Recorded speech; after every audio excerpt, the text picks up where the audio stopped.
வணக்கம். ஸ்டாலின் கதை முடிந்ததா? சட்டப்பேரவையில் மீண்டும் அப்பாவை காணும் என்று அமைச்சர் தெரிவித்ததால் திமுகவின் சிட்டிங் எம்எல்ஏக்கள் அதிர்ச்சியடைந்துள்ளனர். நண்பர்களே, இந்த வீடியோவிற்கு ஒரே ஒரு லைக் மற்றும் சப்ஸ்கிரைப் பண்ணிருங்க.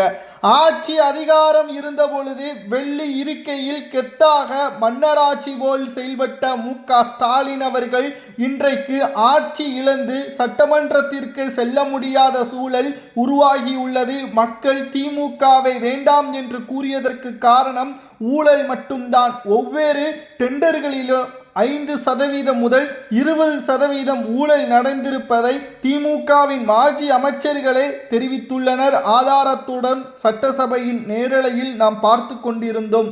தற்பொழுது நடைபெற்று கொண்டிருக்கின்ற தாவேகாவின் ஆட்சியில் எந்த ஒரு கமிஷனும் சதவீதத்தில் பெறவில்லை. எந்த ஒரு அமைச்சர்களும் ஏன் எம்எல்ஏக்களும் திமுகவிற்கு எதிராக தாவேகா அமைச்சர்கள் செயல்படவில்லை. அதை மீறி லஞ்சம் வாங்கியதாக தாவேகாவின் அமைச்சர்கள் மீது குற்றம் சாட்டினால், ஆதாரத்தை வெளியிட்டால் அவர்கள் மீது உடனடியாக நடவடிக்கை எடுக்கப்படும் என்பதையும் சட்டப்பேரவையிலேயே முதல்வர் விஜய் அவர்கள் தெரிவித்து, கடந்த திமுகவின் ஆட்சியில் இதை முதல்வராக அப்பொழுது மு.க.ஸ்டாலின் தெரிவித்திருந்தால் மக்கள் மு.க.ஸ்டாலினை ஏற்றுக்கொண்டிருப்பார்கள். செய்தது எல்லாம் ஊழல், முறைகேடு. சட்டமன்றத்தில் மீண்டும் 900 கோடி லாட்டரியிடம் லஞ்சமாக பெற்றது ஏன் என்ற கேள்வியே ஒட்டுமொத்த திமுகவின் எம்எல்ஏக்களிடமும் அமைச்சர் ஆதவ அர்ஜுனா அவர்கள் கேட்ட ஒற்றை கேள்வியால் மிக பெரிய அளவில் அவமானப்பட்டு உதயநிதி அவர்களால் பேச முடியாமல் மாறிவிட்டது.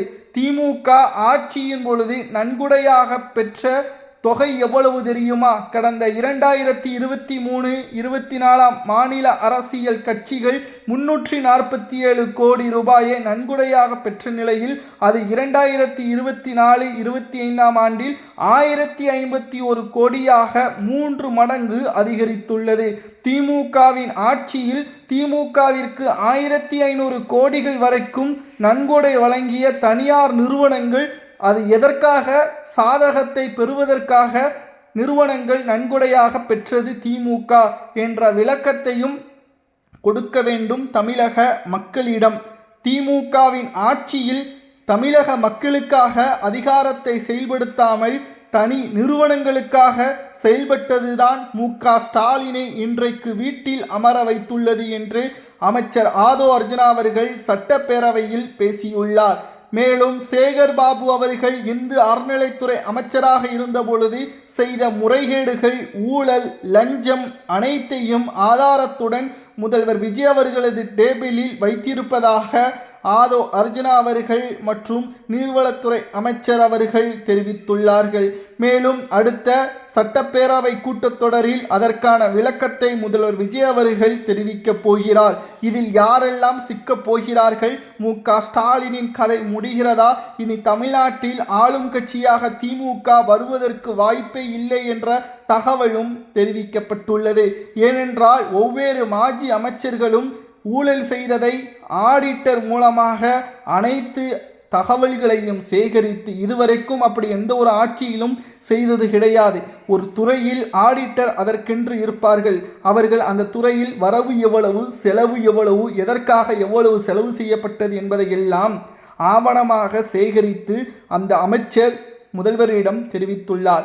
கடந்த 5 ஆண்டுகளில் மட்டும் ஒவ்வொரு மாஜி அமைச்சர்களும் பல 100 கோடிகள் மக்களின் பணத்தை முறைகேடாக செலவு செய்திருக்கிறார்கள் என்ற உண்மை தெரிந்துள்ளது. அது எவ்வளவு என்பதை எல்லாம் முதல்வர் விஜய் அவர்கள் அடுத்த சட்டமன்ற கூட்டத்தொடரில் தெரிவிக்கப் போகிறார். இது மட்டும் நேரலையில் ஒளிபரப்பப்பட்டால் ஒட்டுமொத்த திமுகவின் நிலைமையும் கிட்டத்தட்ட நாம் பேசுவதே திமுகவிற்கு மிகப்பெரிய ஒரு சர்க்கிளாகவே மாறும். ஏனென்றால் ஆடிட்டர்கள் கொடுத்த 7 துறைகளுக்கான முதற்கட்ட 7 துறைகளுக்கான அந்த ஆடிட்டிங் ஃபைலைத்தான் நாம் பார்க்க போகிறோம். இதில் யாரெல்லாம் சிக்குவார்கள்? சேகர் பாபு, துரைமுருகன், KN நேரு, பொன்முடி, உதயநிதி இவர்களது துறைதான் தற்பொழுது முதலாவதாக ஆடிட்டர்கள் அனைத்தையும் சேகரித்து முதல்வர் விஜய் அவர்களிடம் சமர்ப்பித்துள்ளனர். இந்த தொகையெல்லாம் எப்படி வந்தது? யாருக்காக இந்த பணங்களை எல்லாம் எந்த காரணத்திற்காக அவர்களது எந்த தேவையை பூர்த்தி செய்வதற்காக பெறப்பட்டது என்பதை எல்லாம் சேகரித்து 1500 கோடி நன்கொடையாக பெற்றது ஏன், அவர்களது தேவைகளை என்ன செய்வதற்காக நீங்கள் இந்த நன்கொடைகளை பெற்றுள்ளீர்கள் என்பதை எல்லாம் முறைப்படி ஆதாரத்துடன் நீதிமன்றத்தில் வழக்கை போற்று விசாரணையில் சிக்கலை ஏற்படுத்தக்கூடிய வகையில் மு.க.ஸ்டாலின் அவர்கள் மக்களை சந்திக்க முடியாத அளவிற்கான ஒரு ஏற்பாடை முதல்வர் விஜய் அவர்கள் செய்ய போகிறார். நிச்சயம் முதல்வர் விஜய் அவர்கள் அவரது நிதி பட்ஜெட் தாக்கலாக இருக்கட்டும், வேளாண் பட்ஜெட் தாக்கலாக இருக்கட்டும், வருமானத்திற்கு அதிகமாக சொத்து குவிப்பை எந்த ஒரு அமைச்சர்களும் செய்யக்கூடாது என்பதை கண்ணும் கருத்துமாக இருந்து அறிவிப்புகளை வெளியிட்டுள்ளார். பட்ஜெட்டில் மக்களின் வாழ்வாதாரமும் அதில் அடங்கும். ஆனால் திமுகவின் ஆட்சியில் பட்ஜெட் போடும்போதே அமைச்சர்கள் எவ்வளவு கமிஷனை எடுக்க வேண்டும் என்பதையும் அந்த பட்ஜெட்டில் கூடுதலாக போட்டு அந்த பட்ஜெட்டை வெளியிடுவார்கள். அது தாவேகாவின் ஆட்சியில் அப்படி செய்யவில்லை என்று பல அரசியல் நிபுணர்களும் தெரிவித்துள்ளார்கள். தற்பொழுது திமுக மு.க.ஸ்டாலின் அவர்கள் ஆட்சி அதிகாரத்தில் மன்னர்களாக தங்க வெள்ளி பீரோக்கள் வெள்ளி இருக்கைகளில் அமர்ந்து மன்னர்களாக செயல்பட்டதுதான் தமிழக மக்களிடம் கோபத்தை ஏற்படுத்தி இன்றைக்கு தூக்கி வீசப்பட்டுள்ளார்கள். சட்டப்பேரவையில் பல மூத்த திமுகவின் அமைச்சர்கள், மாஜி அமைச்சர்கள், எம்எல்ஏக்கள் அனைவரும் இளம் அமைச்சர்களை பாராட்டுகிறார்கள். அது வரவேற்கத்தக்கதுதான். ஆனால் நீங்களும் ஒரு காலத்தில் இளைஞர்களாக இருந்து இன்று வயதானவர்களாகத்தான் மாறியுள்ளீர்கள். அன்றிலிருந்து இன்று வரைக்கும் ஒரே குடும்ப வாரிசின் அடிப்படையிலும் ஒரே ஊழலையும் மட்டும் செய்து கொண்டிருந்தால் தமிழ்நாட்டில் என்னவெல்லாம் பிரச்சனை நடக்கும் என்பதை கொஞ்சம் யோசித்திருந்தால் இன்றைக்கு முதல்வராக விஜய் அவர்கள் வந்திருக்கவே மாட்டார்.